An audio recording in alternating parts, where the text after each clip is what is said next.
gut issues, high blood Hmm. pressure. Sometimes people come to me actually thinking that they're suffering with one thing, and by the time they've had a conversation with me, they realize that maybe it's not that thing, it's something Yeah. else. Yeah.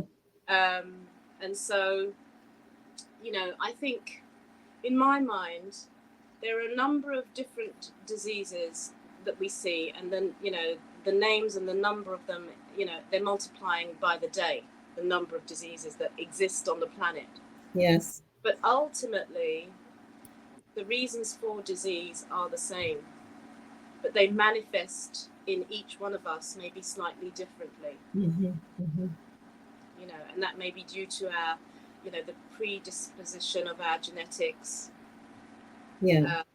um, and so on, and lifestyle factors, But I would say, toxicity and deficiency are, the key issues, and stress is an integral part of that, because stress is toxic, Oh, it literally. is. It And is. yeah, and the body does not differentiate between environmental, physiological, emotional, mental stress. It it sees it and it processes it the same way Yes. internally. Yeah. Yeah, which I find Hmm. so fascinating. You The know, body is fascinating, isn't it? mm. It's And fascinating. you can never You stop learning. No, we can't. We're always learning, always learning. You said something, and it reminded me of our first conversation when you asked if it was autoimmune or suggested. I don't remember, but I know I've had autoimmune illnesses. But the things that you list as treating in your practice is so connected to trauma as well. Mm. And I know toxic stress as a result of unprocessed trauma.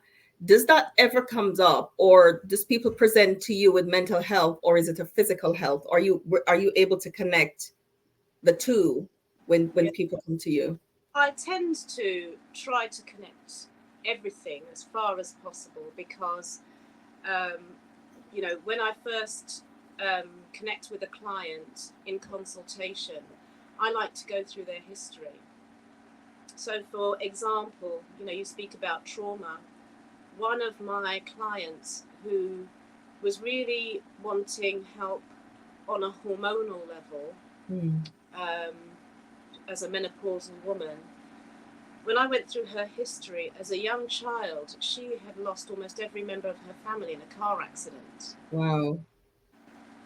And, we know that while she may not have been able to um, consciously process that trauma, she would have been traumatized by that hugely. No mummy, no daddy anymore.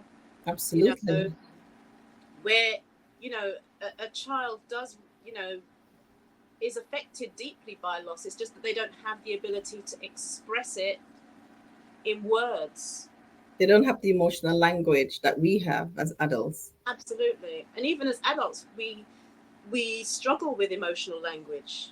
Some of us have, you know, a great range of language available to us, and some of us don't. We struggle. Yeah. We're either happy, sad, angry, you know, but there's not much else, along there, and it makes it difficult. But because I understood that issue, Hmm.